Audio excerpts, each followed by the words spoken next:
It was in that beginning before time was, in which the beautiful greatness of all of creativity was looking for a place.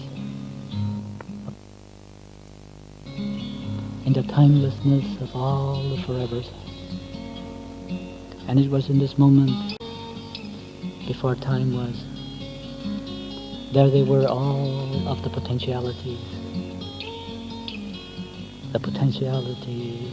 of the most beautiful, beautiful beings of light. And they were from that place of the circle, the one great circle of light, the heart of all of the universes of the great being, of the being, of the mother of the first song, of the father of light. And it was out of this infinite void of the song of the mother-father. For the mother contained all of the potential possibilities, and the father was her light. And when it was time, the mother released them to the father, and the father took them and made them into billions and billions of lights. For they were to be the eyes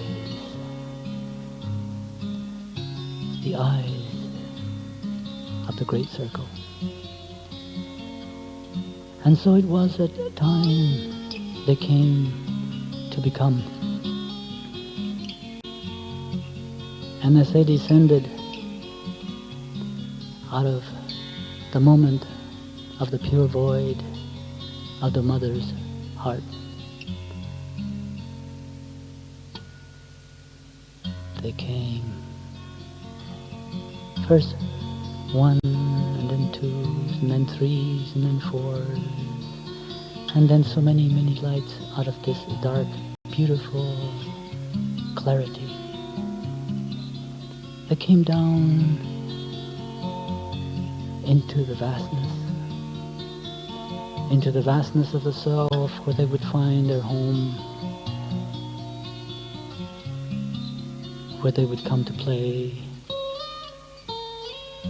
with the mother, for Mother Earth is calling.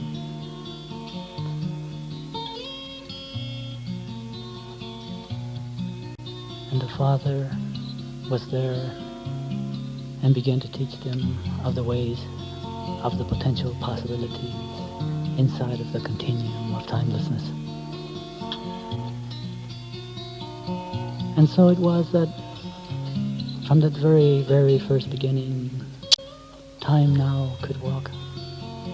For time was created by the one great spirit of the mother-father principle, because she knew and he knew that for a while they would need to be in the music of time.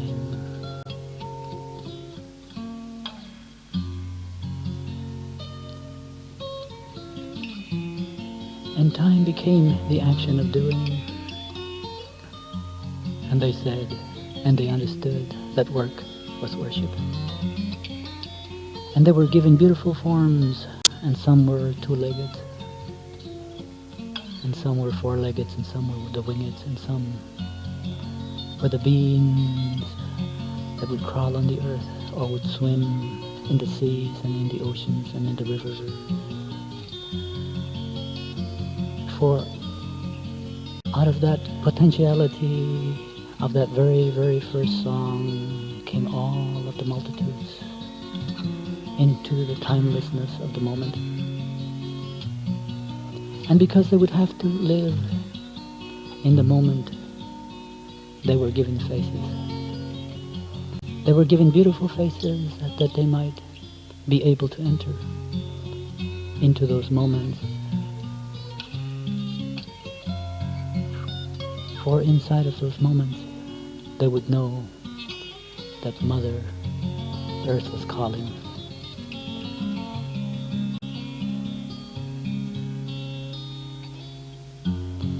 And they knew about crystallization.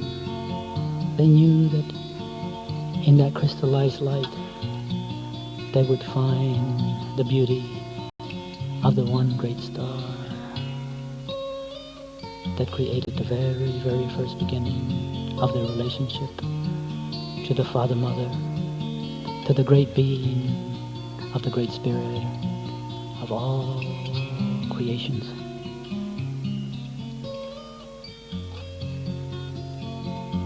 And as they began to travel on their return home,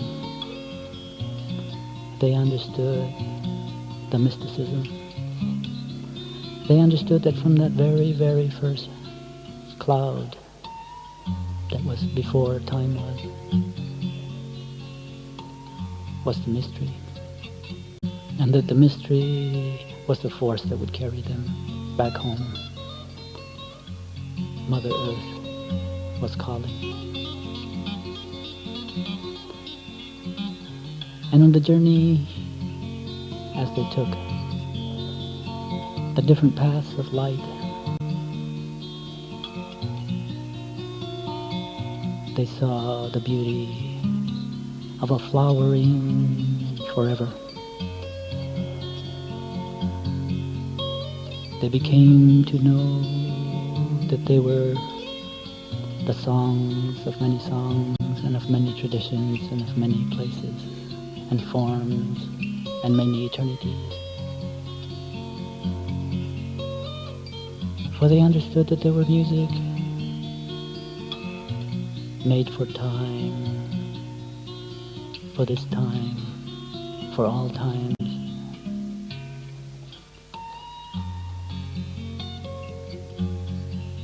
And they knew that they would find themselves in the eternal now. And the great gift of the journey home was to hear the calling song, the gift of the mother, for Mother Earth is calling.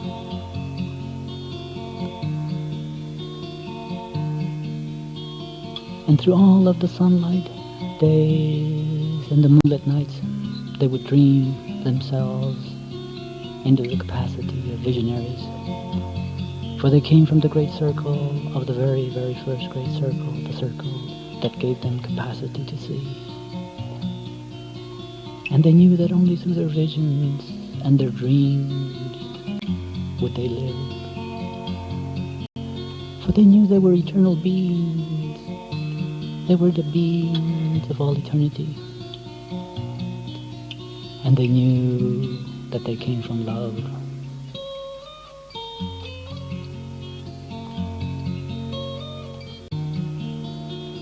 And to find that destiny, they would seek the being of inspiration.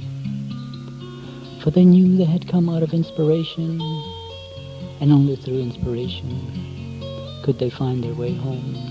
And through the many doorways, moment by moment as they passed through them.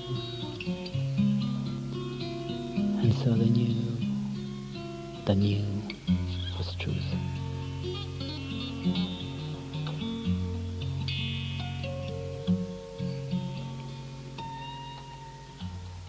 And so it was. Because they understood that they were made of principal ideas that govern the cosmos. They made many different ceremonies because they had fallen in love. They had fallen in love with the principle of inspiration, the breath of the light of the first great circle.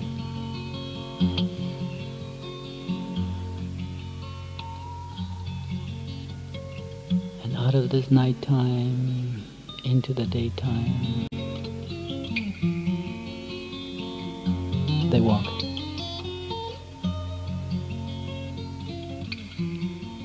Mother Earth is calling.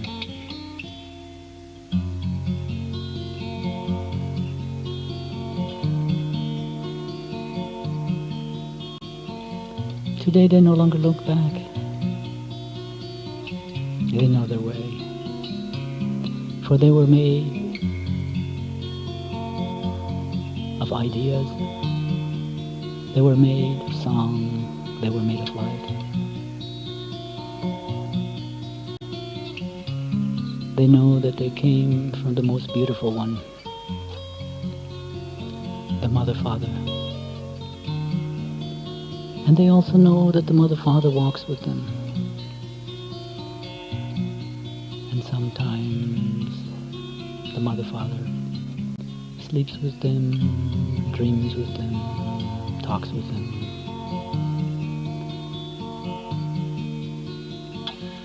It is the destiny to listen, for Mother Earth is calling. And now they know that they are from the north and from the south and from the east and from the west and from the up above and from the down below. And they know that they are descendants of that very first vision, that vision of the first visionary, who after he had created them, he went into a dream.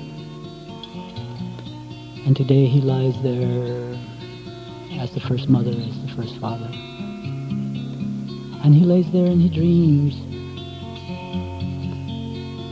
And all of their children have become their eyes.